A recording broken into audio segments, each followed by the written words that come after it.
Varnell, wake up. That's what I'm supposed to tell you. You said, Varnell, wake up. That's what I'm supposed to tell you. Wake up.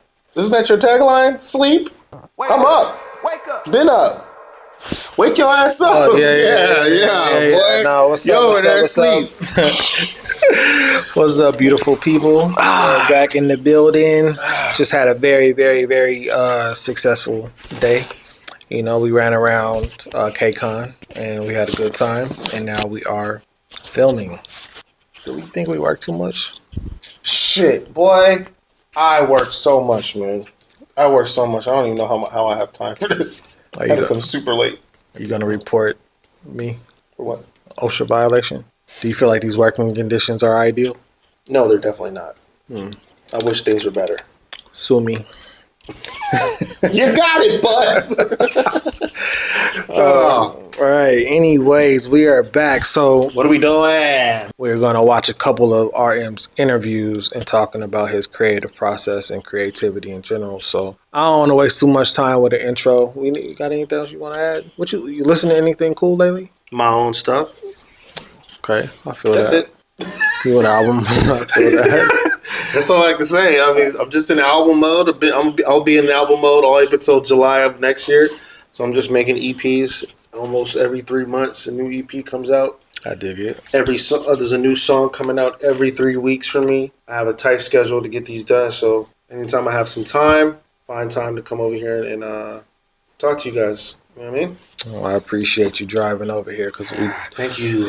we do not live close to each other. I do not. I live like almost an hour away. Yeah, it's a little bit of a drive. So yeah, we here. I have been listening to a song called Lithonia. I don't know what you're talking about. Lithonia. It's lit. It's Lithonia? You're a Falcons fan. I thought you would know. I don't know. Falcons. I'm not a Georgia person. Okay, so Lithonia, Childish Gambino. Oh, I've been listening to that song a lot. I like that song a lot.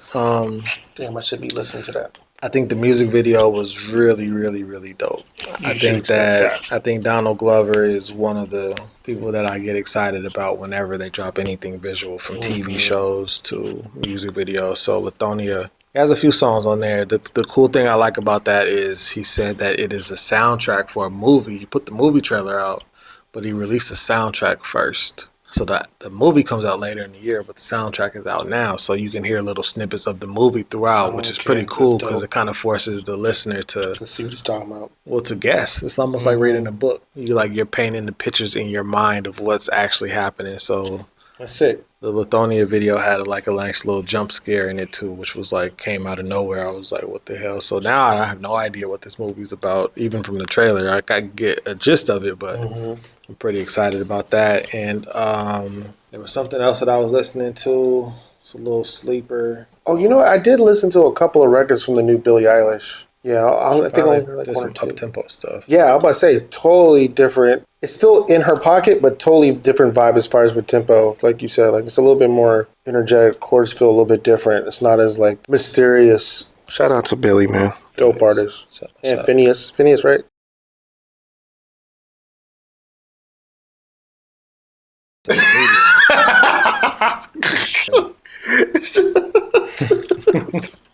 Yo, son. Yo. It's a wild I be wanting to say that too, though, but yo, I ain't got the balls to say that, yo. It's a wild and unhinged thing to say. All right, so Pete, this is what we're getting into today. We get into a little bit more RM as we go down these different acts. So he has to sit down with, drum roll, please, Pharrell. I'm not sure if you remember it or not, but we've met at Of course. Billboard Music Awards. Yes, of in course. 2018. Yeah, do you remember? We took a photo. Yo, them boots is dope, though. RM got some dope boots on, bro. I mean, of course, Pharrell's Pharrell, man. That's so big, man. Damn. I can't wait to meet Pharrell, man. I got a lot to talk to him about. First of all, thank you for having me. Thank you for having me. I think that there's a huge benefit in writing and producing for other people. Pharrell don't even brush his hair, bro. He's just that fly. go to places that I wouldn't go for myself.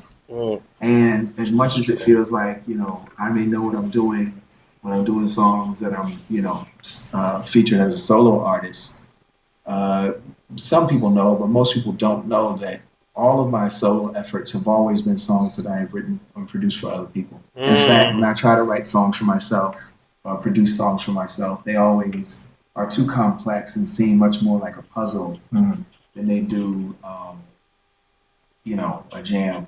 Like a bop. He's a little nervous, But in a cool way. So for me, oftentimes my best stuff is the stuff that I poach back for myself. I don't know how it is for you. In 2005, I was just an elementary school kid, and I just wanted to be a rapper. As I got to know what's rap, it's basically it's rhythm and poetry. I really felt attracted for this whole genre to send the messages to the world. Actually, it's really embarrassing to answer about all this in front of my idol. But he's super nervous. For me, it's really more comfy to mostly for me I write somebody's lyrics or the melodies for other artists, not as many as you, but it feels like he dope. It gives me another avatar. I like how RL be talking. Yes. So when it comes to me, it's a complex, and it always comes with the pain, to confess. Yeah. But it's still the most important part for me. I can relate to that. I think the pain part for me is probably the fun part, because that's like some of the most vivid paint that we can use as artists when we're like filling in what we want to be a powerful verse. It's like, okay, does it hurt enough? Or does it feel good enough? True. So I understand you there when you say, you inject the pain in your verses to make sure that it's like, they're strong. I agree. I was wondering the creative process, how it's different for you yourself, like In My Mind or Girl, or between the songs you made for the others, like the singers or the rappers, or like clips, grounding, of course. I just wondered. I want you to pause this real quick. From the scratch. I just noticed Pharrell has some of the smoothest kneecaps I've ever seen on a human being. That is crazy how smooth his kneecaps are. Look at your kneecap right now and tell me, is it that smooth? Okay, sorry. I'm sure he has a skincare product line. Bro, yes, he does. But dude, I've never seen a human being's kneecaps that smooth, bro. I played outside too much as a child. Exactly. Me too. My joint got wrinkles on it. So when an artist walks in, they ask for something. Like track or they'll say, I just want something hard, or I want something darker, or I want, something that's the funniest for part. the club, like, banger. You know what I'm saying? A banger, like. And so I'm considering what they're looking for, but I'm also thinking about like the texture of their voice, and the patterns and the melodies that they do usually. Then I think about how I can give them something very different than they've ever done before. And so when you mix all of that together, a lot of times, an artist will say, man, that's a little different for me or whatever. And then I'll go ahead and reference it and, sell it to someone else. And then like oftentimes that same person will come back to me and say, man, why didn't you play me that? And I'm like, I did that, but they weren't hearing it. Exactly. Wow, that's the fun part. Yeah, that's the fun part. But then there are people who jump out the window and they go ahead and try it. Because my whole thing is just try it. We don't have to put it out. Right. But people are so good at what they do. Sometimes they're afraid to explore different parts of their voice, different parts of their personality, and different parts of their career. So they're a little like hesitant. But for the ones that do try it, they get to experience something new. And look, if we decide at the end of the day it's just not right for them, it's not right for them. Right. But you got to hear a different side. That's my favorite part of writing and producing for other people. Like a chump. It is very hard to get artists to try different things if it's not the current thing that's working. Agree. You know, I think that that's like the essence of like what a producer is supposed to do. You're supposed to try to get people to see to do something that they never saw themselves doing. Or in my case, what I like to do is I like to try to give an artist like my favorite version of whatever it is that they do.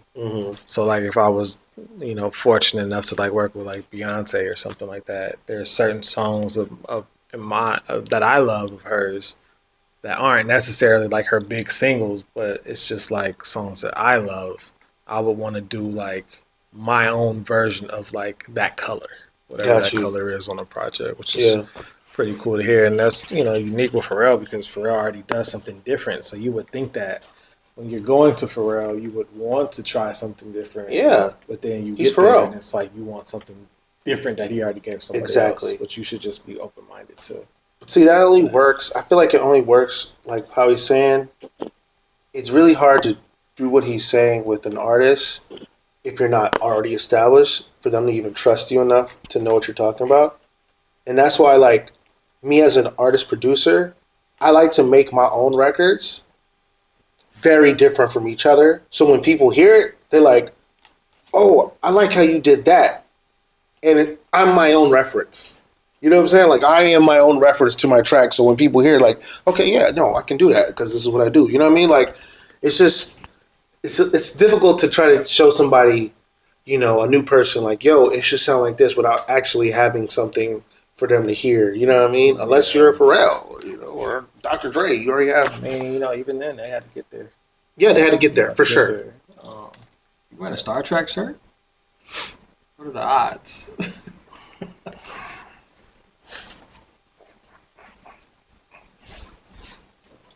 I'm not going to say I have any affiliation, but this guy, he saw the set list. Look. He saw the set list. Shouts out Skateboard P. What up? That's To hear it, big bro. That's my favorite part of writing and producing for other people. Like a challenging. Yeah. So here comes another thing. Okay. I started to listen to music. I mean, like the hip hop music. In 2005, I started with the Nas and Eminem. Okay. Damn, you started with them? But you know, as I get It's to an know advanced you, class. when I first listened to your song, especially, I just want to point out "Take It Off," because that's my playlist, one of the playlists. So that's crazy. When I listen to it, I even translated it into Korean and I just recorded once when I was I'm amateur. Whoa. So you know, when I listen to it, I just always been wanting to have the, you know, frequency, like, you know, because you always cross over this. These days, genre doesn't mean anything, but I think at that time, was like, you know, some rappers really criticize the rappers who sing or use the autotunes. Right. But I don't know, you started your career as a producer, or so you're like very natural for that. But I always wanted to have the frequency, like you know, sometimes it's just singing. It could be falsetto. Mm-hmm. Sometimes you rap. Mm-hmm. Sometimes you just sing the hook for the other artists, like Snoop Dogg. And so how do you position yourself when you participate in the song as a player? Just feel it. Like, wow. First of all, these are great questions. Thank you. And no one's ever asked me that. Oh, really? Like, no, I've never had a journalist ever ask me that. Really matters to me. So, and that's RM is he's so nervous, bro. But he's like, he's composed. And it sounds like they could have, because it's such an obvious question, but no one's ever asked me that. So I'm blown away by it. I make decisions based off of feeling. I don't make them based off of convention. I gotta rap. I gotta sing. Yeah, no, it's just whatever it feels like it needs. Yeah. And I'm gonna channel it as best as I can because I'm trying to tell somebody else who's gonna be better than me to do it. And oftentimes what will happen was artists will be like, nah, we want you to stay on there. And I'll be like, no, but it's for this person. But I channel what I feel like is missing. And I forget that it's gonna be me, because if I think that it's gonna be me, then it won't be as good and I won't be as confident. I'm only confident knowing that I am giving the instruction and the directives to someone else. That's a good like, for example, there's a record that I did with Mystical a long time ago called Mystical. Wow. Yeah, Shake Your Ass, right? Ooh. So when I did that record, I was thinking like, writing wise, Chad and I produced it together, but when I was writing that hook, I was pretending that like Eddie Kendricks from the Temptations could do it. And I remember saying to them, "Oh man, we're gonna get like, we're gonna get the guy from the Temptations to do it." And they were like, "Nah, the record company wants you to stay on that." I was like, "Wait, what?" So it was like this weird thing where like I started to realize that was my sweet spot, is when I channel other people and I surrender to what the music needs and not let my ego or my feelings get involved. And then I actually make better decisions, whether it's going to be me on the song at the end of the day or not, or another artist. I filled in the blank and given them a different feeling. And oftentimes, sometimes I would be sharp, when I'm singing on there, but it just felt good. And we would just leave it. So I'm not sure if you remember. That's the whole point of what we've said before. Is like he found inspiration into making those voices for him. Yeah. And then an artist like me goes, "Oh shoot, you sounded like Curtis Mayfield." You see what I'm saying? He would say, "You're right. That's where I got my inspiration." That's fucking Pharrell saying that. Like Pharrell would like I said, I heard Michael Jackson say it, so but yes, like that's why I like his tone, like Pharrell's tone on songs, especially when he's singing. Like I like that it kind of has that Curtis Mayfield feel to it. Definitely check out Curtis Mayfield. Listen to his vocals and how he used to write back in the days. He was so far in advance on how he was writing in the days that if you listen to it now, you'd be like, "When was this made?" So I can see how I'm your pusher. Like he was cursing. He was, he was rap before rap. You know what I'm saying? Really, like subject matter. But yeah, everybody gets inspiration. Everybody. No matter how intentional you are. As a matter of fact, I would say if you have inspiration, you're even more intentional. Bar. Damn. And we would just leave it. So I'm not sure if you remember it or not, but we've met at of course, Billboard Music Awards. Yes, in 2018. Yeah, do you remember? We took a photo. We took a photo. I wanted to work then. Damn. I didn't want to be aggressive. So I was like, let's just take a photo. But you were nice. But I really wanted. I was like, yo, let's leave. I think we took a photo backstage. Yeah, backstage in your room, actually. Yeah, and then like I was working in a studio not too far off, and I really wanted to be like, yo, fuck all of this. No, you know what? Let me correct this because I don't want your fan base to be mad at me. He know about Army. Damn, Pharrell. I was like, man, I wanted to be like, listen, let's leave here right now and go make some great music. He doesn't know Army be cursing more than us.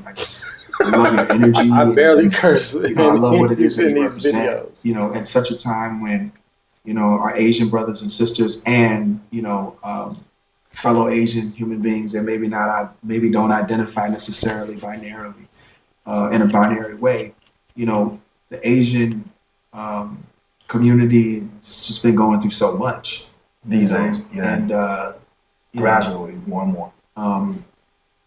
The Asian community has given me so much. And I really feel like y'all's energy, you're also showing like artist not just like not just in one specific genre, but I think you're just like also showing people that like, you don't have to be, you can be humble. You guys, your energy is there's a lot of humility that you all vibrate. I think that's a great energy. What people don't realize Hold is up. like when Pause. They edited that. They edited that part and cut to Pharrell saying it again. But I think RM wanted to say, yeah, Yeah, that humble stuff, that ain't me. I'm sorry. I'm about to go crazy. I was about to say, hey, homie, you keep that humble stuff to yourself. I'm trying to tell everybody I'm that guy. You know what I'm saying? Pharrell, shit, Pharrell, I think that humble stuff cool. It been cool for a while, but I ain't humble no more. I'm that guy. Sorry. You know, literally, you know, hundreds of millions of fans. And you encountered them, you know, 20 and He's so nervous. 50 and 100,000 at a time. Can't notice a single face. You know, it's just a mess. Yeah, it's MAS. That's not. It's a mass. It's a mass, and it is a massive voice, and it is a massive, using that word mass. It is a massive energy coming at you, and you say jump, they jump, and you sing, and they sing every word, and you know that you can feel through their voices that so many of their lives have been affected and changed because of something that you've done. I don't know how you do that, because I've had a couple songs do that, and then when I get out there and go sing it, that would make me cry because it was too much of a responsibility. Every time I get that close to that size in what I do as a musician, I always step back. Oh, why? It's like, is it too heavy? It's too heavy, man. Too much. It's too much of a responsibility. That's why I really revere people like yourself and, you know, your band members and other artists like B and J and like, man, what y'all go out there he and put go them in the same category, bro. Stage. It is humbling and it's overwhelming, and sometimes your nervous system got to be built for that. Of course. Let me ask you this: how do you deal after you come off the stage feeling electrified and shocked every night? How do you process decompress, that, or do you decompress, or do you purge? Like, how do you do that? It's, you know, my first performing was in front of like 10 people in some small clubs when I was like 15. Okay. And I like forgot most of the lyrics. So at that time, I just realized that, I'm not a star type. I'm not a, like a front man and, could enjoy all this shit and just, it's like Kurt Cobain or Mick Jagger. I'm not that type. I'm just a human just who loves writing music and just, the energy. So every night, like, for example, we had stadium shows in Las Vegas last April. Yeah. It was 4, but like every night is a challenge. It's like same set list. It's like maybe the same flow, sort of type, a little different, but just like you said, that moment, like after we finished the first 3 beginning songs, and then we, take out the earphones, and then like it's like we're fucking back. It's like that's like everybody shouting out, and that moment, that's when I really gets all the nerves, and like there's a different me persona for the next 2.5 hours. But before that, from the rehearsal and even in the playing, I got really nervous and so responsible because I really am aware of the stories that fans buy the tickets and they come from Brazil, from Japan, Korea, from everywhere. They just come there for just that one night. So it feels me like I have to pay back, Yeah. I have to I have to offer them the best night ever in their lives. So it's a mess and it's a too much energy. But I'm a human and I really get nervous. Yeah. And I really sometimes get depressed by and even, get swallowed by all the energies. But I'm trying and I try to deal with it because I'm a human and I love the music. I'm glad that he said he gets nervous before. Bro, that's the I get nervous, dude. I get nervous, man. I get nervous, and the only thing that keeps me not focusing on being nervous is the fact that I think to myself, I was born to do this. This is what I'm supposed to do. So go out there and do what you're supposed to do. That's literally the speech I give myself every time. I go, nah, ain't time to get nervous. This is what you said you wanted to do. Let's go out there and do it. But trust me, I'm dead scared, bro. But that's what it is when you're an artist, man. Of their love, because I think love is really happening when we give somebody, not we receive. Yes, we take. Yeah. So I think it's more closer to the real love, I guess, personally. So I just want to give them back. They brought us from just a small city in Korea all the way back to the heart of this music industry. Yeah. Las Vegas, LA, New York. Me having an interview with Pharrell, it could happen because of things all over the world. I'm just always grateful, and I just don't want to disappoint them. How do you position yourself? Like you're a producer. Yeah, you may be a rapper, you may be a singer, you may be a CEO, father, a husband. Yeah. Like what's I'm for, of course the name Pharrell explains everything, but except that how will you define yourself? I don't know. I mean, I'm a public servant first. Public servant. Yeah. I like that. I like that one. Yeah, and when you serve, He just realized he said something real fly. For real. Something for public. Yeah, and that's see his face like, yeah. Yeah, the universe is real. For me, God is the universe. Mm-hmm. We're in the universe.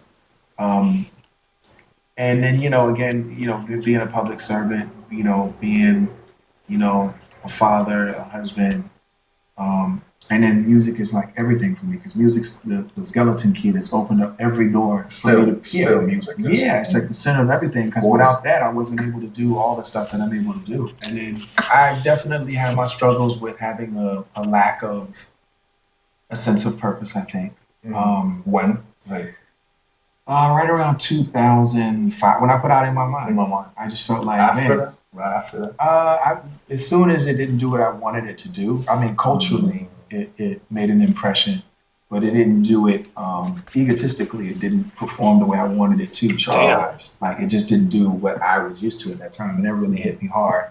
So that made me start to think about. That's interesting, because they had, every song on the radio, every 3 or 4 songs. Yes, they had 30%, 40% of all the records on 30% of something on the Hot 100 or something like that at one point. Bro. Which is insane to have all of that music on the radio, all the biggest hits on the radio. With the biggest stars. With the biggest stars. And then you put out your own album. And it don't do what you feel.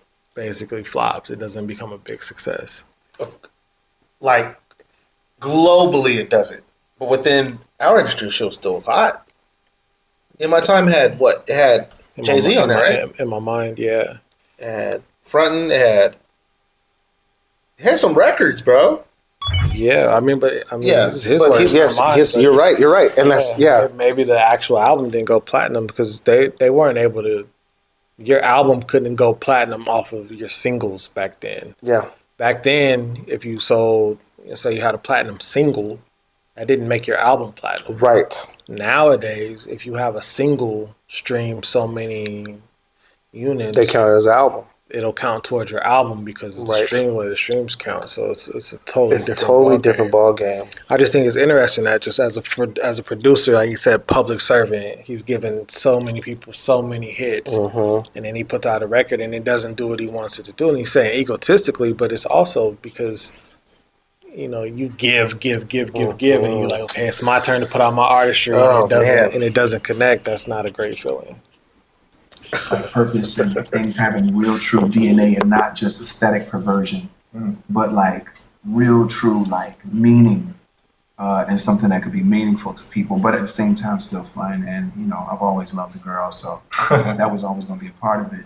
But so I understand what that is. I know what it's like to hit that place in your career, and for whatever reason, and you guys are doing fine, but I think from what I'm hearing and what I'm understanding, you guys hit a place where you were like, you know, what are we doing? Who are we? Are we who we said we were? Right. You know, and you know, as you think about who you are and you think about what you mean and what your intentions are, it's like also kind of determining who you want to be.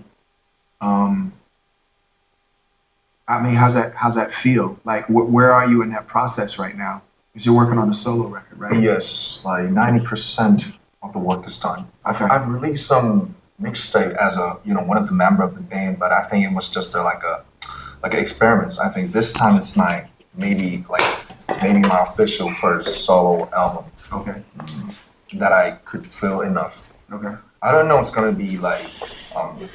I don't know. Pause that. If I would feel like. Are you gonna turn away now too? Yeah. I felt like I said that.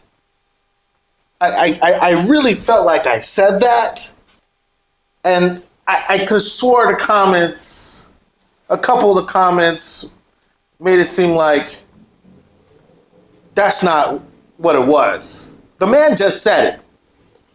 The man just said it, right? Did he just say that? He's talking about Mono. The one that we just That's exactly. Well, they haven't seen Mono yet. I haven't released it yet. But it'll be out after this. Oh, so yeah, you anticipating somebody saying Yeah. the preemptive? Yeah. Somebody go say it because they've already said something about Indigo. This is what I'm talking about. This is what I'm talking about. I know what I'm talking about. You know what I'm saying? Like I know what I'm talking about. I could tell the direction. Thank you, RM. Thank you for letting me know that I was right. You after my mind or not. I think it'll happen after when I release it. Yeah. So I just that I could the work this time. Okay. I've released some mixtape as a one of the member of the band, but I think it was just like an experiments. I think this time it's maybe my official first solo album. Okay. That I could feel enough. Okay. I don't know. It's gonna be like. I don't know. It's if I would feel like you after my mind or not. I think it'll happen after when I release it. Yeah. So I'm just dependent on the time. But it's been just like 10 years after we had our debut as a team. So K-pop is all about the band and the groups. And actually, I told you, I personally started my career as a rapper and as a poet. Yeah. So that was a tricky part actually because the K-pop is like a mix. Yeah. It's like a mix of American pop music, all the visuals and the choreos and social medias and stuff. It's really intense and really hectic. So it has some pros and cons of its own.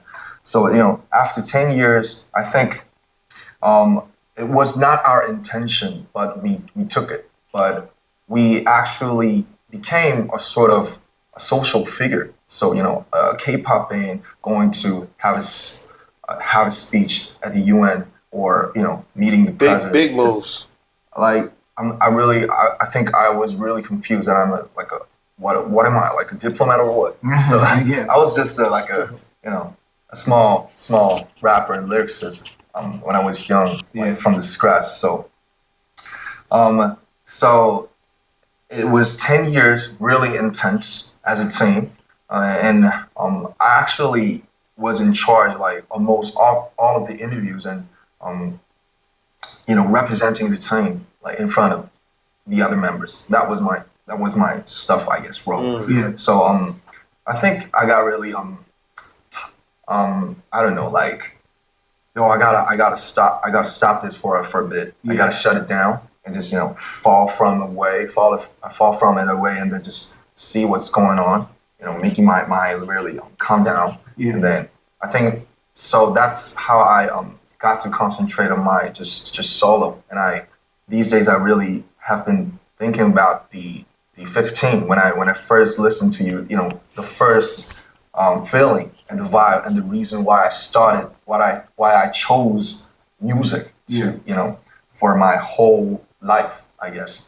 So yeah, when I started my music, I was like 14, and now I'm like 28. So it's like just the half. It's like it's like way shorter than you. So I'm in that process. So it's really tricky and confusing, and I just don't know what's going to happen. So if you could give me any advices, because you were in the band and you are in the band, and you've done the best. It's different from the K-pop, but you've done a lot of projects, like of course NERD, Neptunes, and of course your solo. Yeah. So, like any thoughts about being in the Neptunes, being in NERD, and having a solo record really helped me because you do one thing, then you take a break. You do another thing, then you take a break. You do another thing, switch modes. Yeah, and it allows me to like put on different hats and put on different masks. So I understand that, and I know like having that departure is going to make it really fresh for you. I think it's good for you to do that because then when you come back to it, to the group, team. Yeah, I think it's going to be to the team. I think it's going to be super fresh. You're going to have a whole lot of ideas. I would just say continue to move forward, continue to be curious, and don't put any kind of necessary pressure on what it is that you do by saying, no absolutes like, oh, I will never do music again, or I will never. I wouldn't do any of that. I would just no nevers. No nevers. Just stay along for the ride. Just keep going. Cruising. Yeah, and just see where you end up because it's really interesting. Thank you. No, thank you. It was a bless. Pleasure's mine. All right. Okay. I felt like Pharrell was talking to me too, man. You know what I mean? Throughout this whole thing, man. That's one of the gods, man. That's one of the gods. And crazy, I got the shirt on. Yeah, it's wild. Feels a little staged. It does. But I don't know if they'll be able to see the logo in the front. But yeah. That was a great interview. That was actually my first time watching it. I saw clips in the past, but I never sat and watched the entire interview. It was a really good interview. Yeah, I don't know why I never watched the full interview. This came out a year ago. Okay, yeah. Last year was crazy. Yeah, man, that's like it makes like this video as an artist producer, it just makes me like it affirms how I feel, validates how I feel as an artist, creative and producer. To hear Pharrell talk about it, you know what I'm saying? Because what a lot of people don't know, even the people we have and watch our audience, is that I don't just do music and rap. Like I just don't rap and produce. Like I rap, I produce, I also design, I also run my own company, several companies. I also do rug design. I've done that for large companies. I've also done a shoe, first shoe in the world, a parkour shoe, specific. There's plenty of times where I've just been like how Pharrell said, I done gave so much to the world, but when it's time for me to give out, like I wasn't expecting nobody not to, you know what I'm saying, give me the same. And I've felt that before, and during those times, you be down on yourself because it's like, what am I doing? Like, is this what? It's not worth anything, you know what I'm saying? But hearing his words at the end, like, yo, you just gotta, keep going, you know what I'm saying? Don't stop. It just affirms a lot of stuff, you know. You feel like it was ego driven as to like what, like when you're not getting the results, your reaction to you not getting the results that you wanted? Because he said that he felt like his was ego driven. I don't think mine was ego driven. I think mine was personally like, when you give you give your all to everything, in one way you feel like you should get that back. You know? And it's not necessarily ego, it's just one of those things where people say, not everybody's going to treat you how you treat somebody.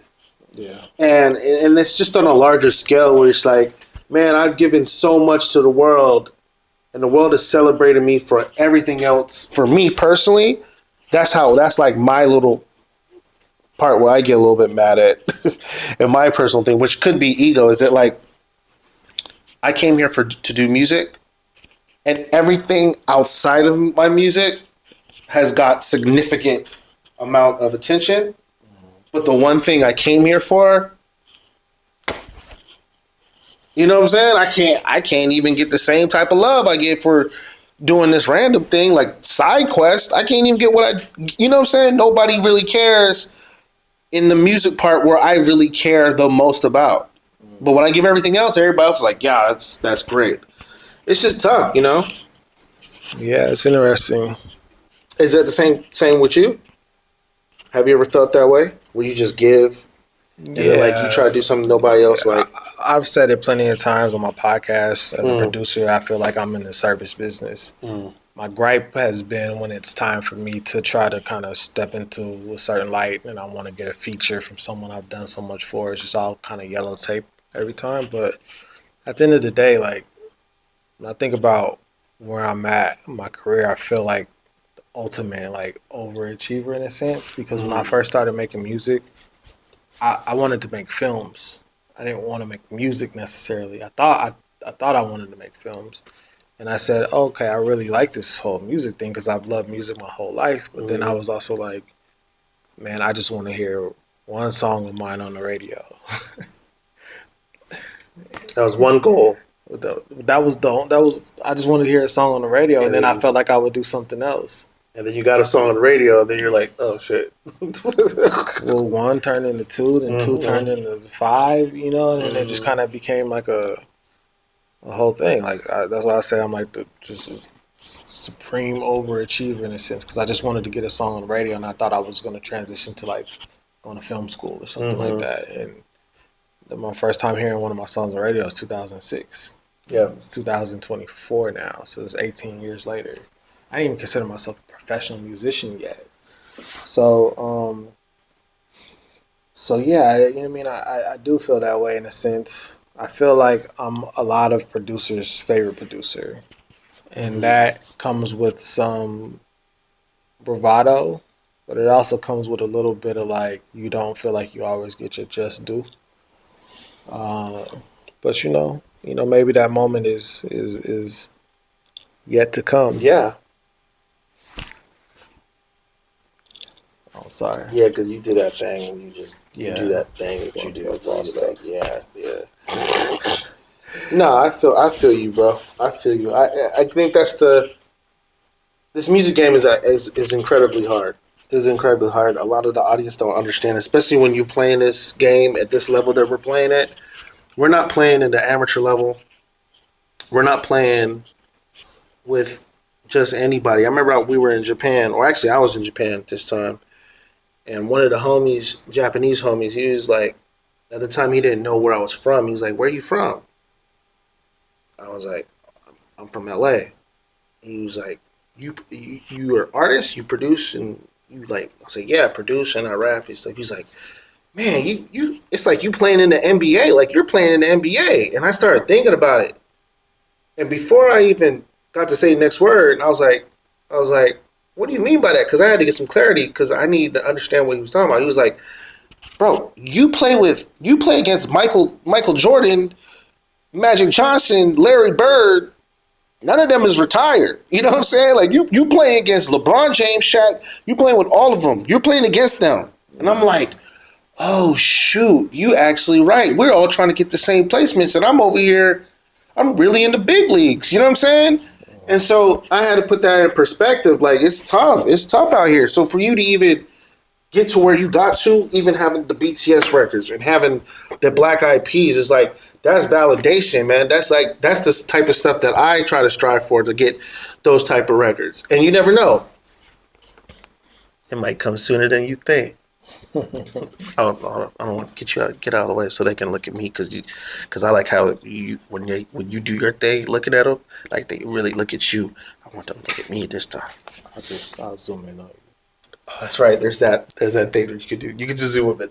My bad for pushing you, bro. I just want, you know what I'm saying? Yeah, because I felt like the way you talk to them, it's real intimate. That like we got a little bit of a different relationship, but you know, you guys have inside jokes. Yeah, we have inside dialogue. We have inside stories. I realize that. We have an inside language. I understand that. Comment Squad. They say it. I read the comments. But yeah, that was a great interview. RM asked some really good questions. Did It's funny too, is because me thinking that I could jump into like this space of media myself and like creating content. It's because I always felt like I could ask a much better question than a journalist. Mm-hmm. No disrespect to the journalists, especially the ones that might be watching, especially my journalist friends on Twitter. Love you. Mm-hmm. It's not about me being able to do your job better than you. That's not what I'm saying. It's just that there's certain questions I can ask another musician that only another musician would understand. It's personal. It's like two magicians having dinner. It's like you both know each other's tricks, but you can still be impressed by the magic to the point where you want to ask a question about it. So that's why that's why I like doing what we're doing here, because I can talk about music in a way that very few people can, and I can ask you questions about your process. I can ask Pharrell questions about his process and so forth. So it's cool to see RM ask Pharrell a question that he said he had never been asked before, because respectfully, journalists, just because you like music doesn't mean that you really know anything about it. And that's fair, you know. It's like there's lots of things that I like on a deeper level that if I was around an expert, I would have to play second fiddle because they've dedicated their life to knowing it. And so I know my place in those positions. And I feel like our pure curiosity with another artist is would make that a good interview. Yeah. Because it's the curiosity. It's not even the point that I need to ask you this question. It's like, yo, I need to know for me. Like I literally have a question in my head the day that I see Andre 3000. That if I asked him that question and somebody else heard it outside, they would not understand. But I know 1,000% that he would understand the question, he would answer it, and nobody has ever answered him question. Yeah. I would love to sit down and have a conversation with the group, but like I would love to sit down and have a conversation with RM when they come back. Yeah. And talk to him about, there's some stuff I want to ask him about Right Place, Wrong Person. I have questions I would want to ask him about the album. Mostly about his why for certain things, why he chose to do this or why he chose to do that, and it would be an amazing conversation. So, RM, if you see this, you come home, bro.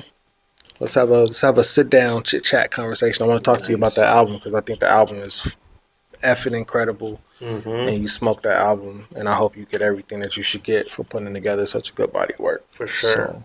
So, see you next time. Getting out of here. Oh, I have one more question. Go for it.